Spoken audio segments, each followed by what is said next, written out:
constantly telling us, and we thought, my God, what, is he a monster? How is it that he's not more affected? Then we discovered the stupidly simple trick. Whenever he was doing this, he always played with a, how's called the small disgusting animal, hamster. He played with a hamster. Hamster was the preferred home animal of his deceased wife. So hamster was a fetish in the sense of the hamster meant at the emotional, symbolic level, my wife is still alive. He was able to talk coldly about it because the hamster enabled him, how to put it, to disconnect. You know, to reduce his stories about how his wife was dying to just something which doesn't really affect you. Now you will say, this is the most ridiculous wild psychoanalysis. Why do you think it is true? Well, I have something of a proof. A year later, this hamster died. And this guy then serially tried suicides, had to be hospitalized immediately, and so on and so on. So, you know, you see now my point. Cynics are like this guy. You can sustain the brutality of real traumas, but you need a hamster. And when somebody tells you today, I'm a cynic, I don't believe in anything, who cares? Just ask him, okay, where is your hamster? And there are different hamsters today. Unfortunately for us in the West, one of the hamsters is what I ironically refer to as Western Buddhism, you know. Like, you know, every respectful manager whom you meet today in the West tells you, I know that this is just a superficial gain, money. In reality, I meditate every evening. My true self, this is the hamster he sticks. And this is why I claim critique of ideology still works. Because cynicism is an impossible position. Nobody is, I claim, really, every cynic needs a hamster. Like you have a wonderful example, is she popular here? My favorite 20th century detective writer, a woman, only women are really evil, they can do detective novels, Patricia Highsmith. She was a genius. Like now they discovered among her papers a wonderful list of, you know, some elementary school in Switzerland where she was living the last years of her life, called her to give a short talk to youngsters of 7, 8 years with this ethical uplifting point. Even you, a small kid, can make a difference, can do something. And they discovered, of course she didn't go there, it would have been a scandal, the list. Her list sounds like this. First, yes, you children can make a difference. When you are alone at home, go to the toilet with, closet with medicines and mix them, you know. Put laxative into anti-anxiety and so on. Second point, if you have a grandma and steep stairs, put this transparent rope and then call grandma. Grandma, come down and so on. And then some 10 lists of this, no? My type. Okay, but she wrote, no, she's really a great writer. She wrote a wonderful story short story called Button, The Button, about a totally frustrated New York middle-class husband whose child is, how do you say this in politically incorrect terms, brutally mongoloid, this heavily affected, doesn't even talk, just smiles stupidly. So he's totally miserable.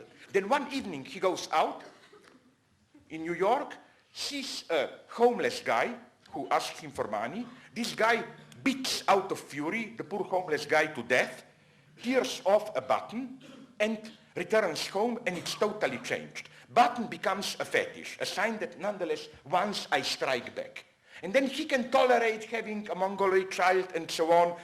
You know, whenever he is in doubt, he touches the button. Haha, once I did strike back, and so on and so on.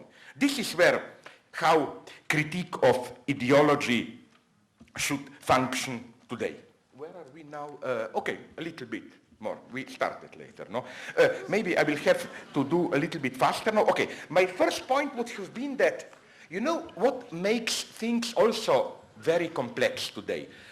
All this, now this was just the background ideology. How does this function in our daily lives? I only can give you a report from the West where effectively we are entering something which is an extremely efficient ideological mechanism. I call it the cultural capitalist logic. That is to say, in some naive good old days, you were a consumerist, then from time to time, to show that you are not just that, you went to the church, you give to charity, you know, like it was divided. Today something very interesting is happening, and you can detect this shift in publicity. How consumerism starts to behave as if it is its own antidote. Do you have already heard the horror where I become a terrorist, bomb them, Starbucks coffee? You are not yet invaded by them, or you are? Sorry, yes? Horror. I don't know how they function here. In the United States and Western Europe, they are ideology at its purest. When you enter Starbucks coffee, they have big posters where they tell you, we only buy organic coffee, we give money to the farmers there, blah, blah, blah. And also they claim, with the whole primitive sociological theory, they claim that today communal life is disappearing, so our coffee place is a place where you can reconstitute communal life.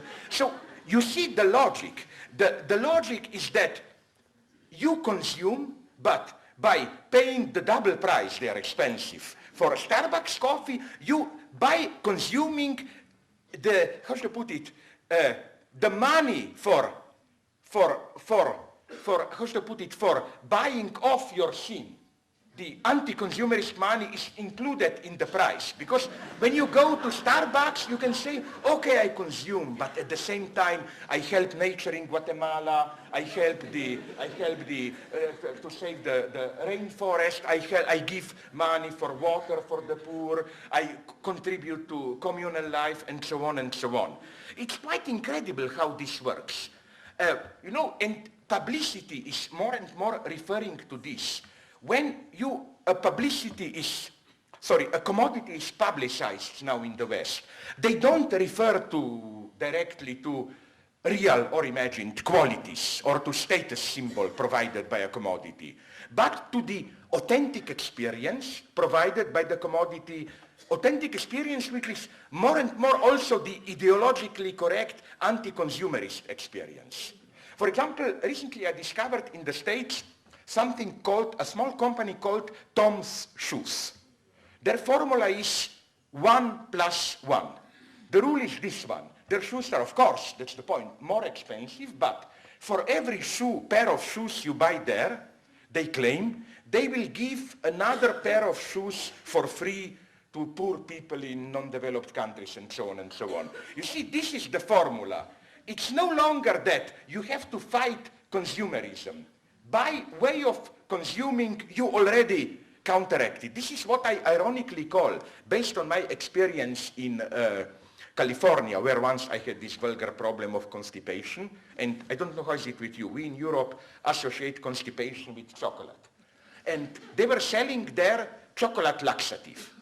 Like, you know, it's functioning like chocolate laxative, I claim. You know, like, the instrument of sin is at the same time the instrument of redemption.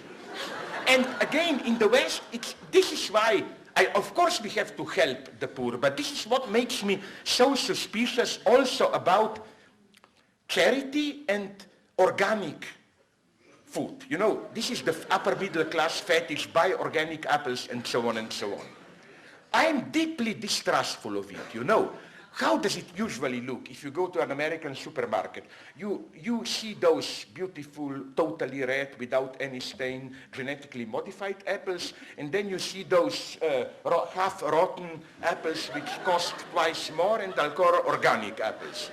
I claim maybe they are the same, just it's an ingenious operation. They put aside the rotten, bad ones and sell them for the double price. But if you are stupid enough in the West to buy them, organic, I claim in a way you know this. Why are you doing this? We are so cynical that we don't really believe that they are any better. Because, you know, as we put it, it makes you feel warm. Isn't it beautiful? Even when I buy apples, I do something to save the Mother Earth. I show solidarity. I participate in a great endeavor, and so on and so on.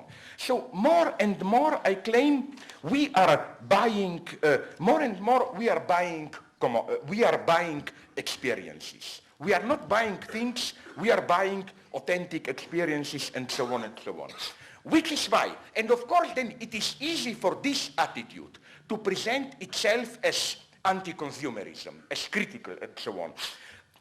This is why ideology pervades everywhere our lives. Which is why, did you see a film that I really like?